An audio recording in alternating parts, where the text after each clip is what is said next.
This is saffron, and just 1 pound of it can cost you $5,000. It's easily the world's most expensive spice. The next most expensive spice? Vanilla at about $600 a pound. So what makes saffron so wildly expensive?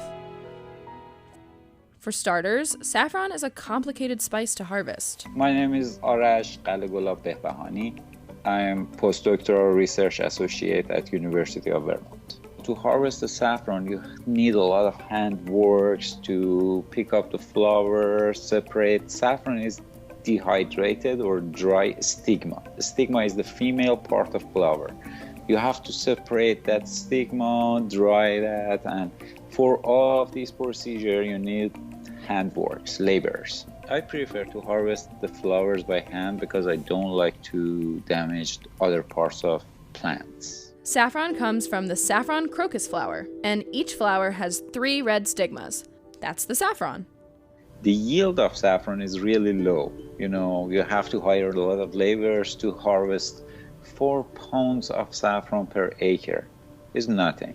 Just 1 pound of saffron requires 170,000 flowers. The purple flowers bloom over a 6-week period, from late September to early December.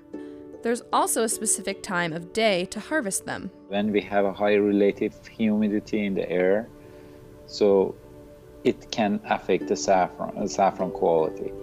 Also, sunlight can break the chemical structure in the saffron. So we prefer to harvest the saffron early morning every day, or if you don't have flower every day, every 2 days.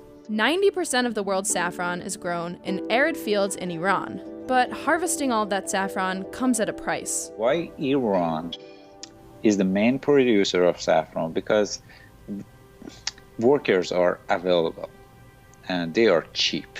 In some part, it's like slavery.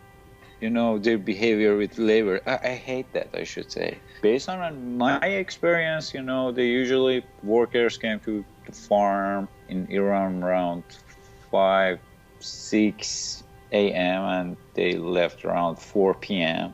Most saffron harvesters are women, getting paid a maximum of $5 a day. Saffron is not only grown in Iran. It's grown in Morocco, Spain, Italy, the Netherlands, Afghanistan, India, and even in the United States. Why the US? Though many Americans have never eaten saffron, the US imported 25 tons in 2013 and 46 tons in 2016. I knew that saffron has a good resistance to the cold weather. If you cover Vermont state with a layer of plastic, you will have the same situation that we have in Iran. What's so great about saffron? Over centuries, it's proven useful in many situations. Saffron is most commonly used in cooking. As an Iranian, every day we use saffron in our dishes. We cook with saffron a lot. So far, I couldn't find an alternative for the taste of saffron. It gives paella its signature flavor and golden color. It's also used in broths, breads, and marinades. When saffron is broken down, it creates a golden dye.